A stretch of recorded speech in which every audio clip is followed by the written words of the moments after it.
innovation majeure cette année en termes donc, de visite des centres, des établissements, des écoles, des lycées. Souvent, c'était le ministre qui faisait ces visites. Cette année, nous avons demandé au niveau central de se déployer partout dans la région de Dakar. Et nous avons demandé aux IA et ZIF, dans les différentes régions aussi, de faire exactement la même chose que nous, ici à Dakar.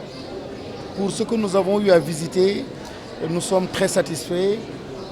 Les écoles sont prêtes, les enfants sont prêts et les enseignants sont au rendez-vous. Rappelez que malgré les départs massifs de certaines régions, cette année nous avons eu à initier une approche extrêmement importante, c'est-à-dire que pour chaque région où il y a des départs de 200 à 300, le ministère a garanti le même nombre d'enseignants pour permettre justement l'effectivité donc, du Oubitey Diangatey. Donc aujourd'hui, dans toutes les régions, dans toutes les IA, les inspecteurs possèdent les OS qui désignent les professeurs, les enseignants qui viennent remplacer en fait ceux qui avaient quitté. Vous avez aussi remarqué à travers donc, les actions du chef de l'État, notamment celle du 5 octobre, tout l'engagement et toute la mobilisation des communautés, différentes communautés, diverses communautés, les ASC, les Badjanogor, les différents départements ministériels, les acteurs même de l'école, tous se sont mobilisés pour accompagner, pour répondre donc à l'appel du chef de l'État qui a dédié donc cette journée-là à l'école. Cela a permis aux écoles d'être prêtes, cela a facilité donc la rentrée et cela a accompagné pas mal d'acteurs, pas mal donc de régions donc dans l'effectivité de cette rentrée-là.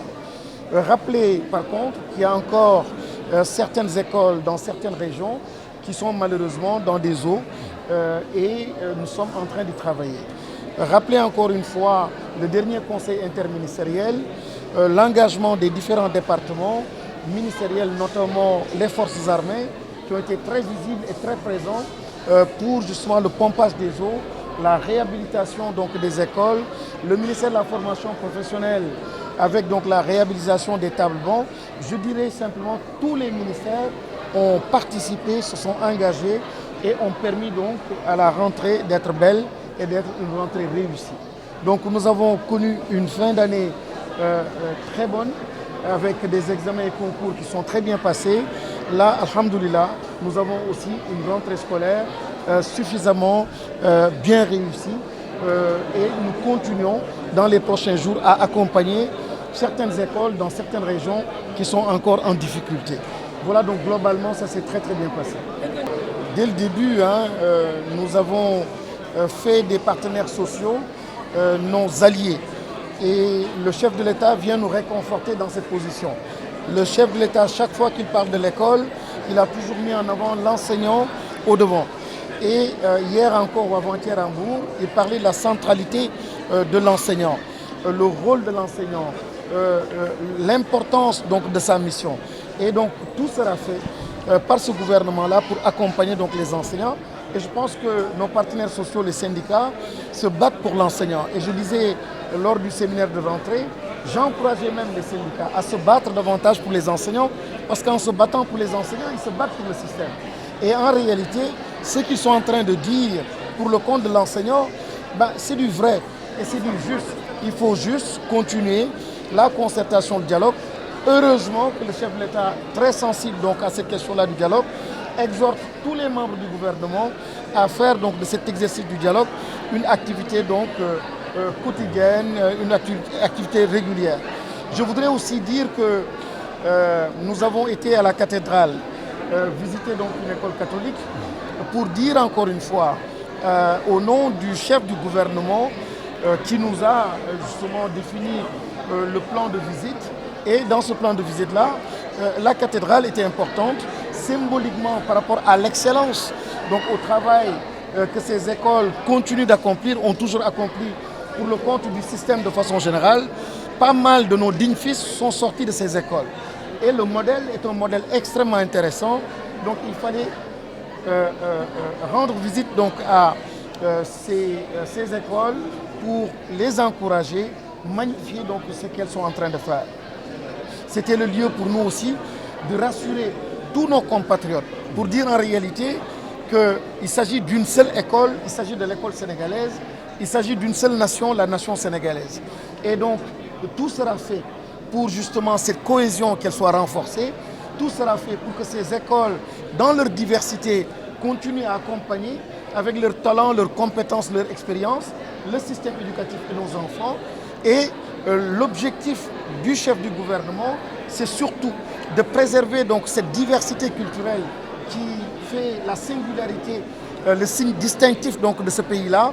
Donc que tous les centres, tous les lieux où qu'on éduque au civisme, qu'on éduque donc à la citoyenneté, qu'on éduque simplement au patriotisme, je crois que c'est là l'enjeu. Et la question de l'éducation aux valeurs est une question centrale dans le projet. Pour le chef de l'État et pour tout le gouvernement, cette question-là est centrale. Et je dirais même pour tous les citoyens, nous pleurons parce qu'il y a de plus en plus de l'insécurité. Nous pleurons parce que de plus en plus les enfants prennent la voie donc, des océans. Nous pleurons parce que de plus en plus nous reconnaissons, en tout cas de moins en moins, nous reconnaissons nos enfants. Parce que très loin de ce que nous aimons, très loin de ce que nous apprécions et de l'enfant modèle que nous voulons produire. Donc aujourd'hui, l'enjeu pour l'école, c'est bien sûr l'instruction, mais l'enjeu, c'est aussi la question fondamentale de l'éducation. C'est comme cela qu'il faut comprendre les orientations du chef du gouvernement en demandant de mettre en avant cette question-là de l'éducation au civisme, à la citoyenneté, l'éducation donc aux valeurs et naturellement, ça passe aussi par le respect donc des diversités et l'accompagnement de ces enfants pour permettre donc l'éclosion des talents. Donc c'est trop pour un pays qui a besoin de son capital humain. On ne peut pas se permettre de perdre un seul enfant en cours de route. Donc chaque enfant, peu importe la région d'où il vient, peu importe sa religion, peu importe sa culture, nous devons l'accompagner, l'école doit l'accompagner pour aller chercher chez lui donc les talents et les compétences qu'il faut pour justement participer au développement de notre nation.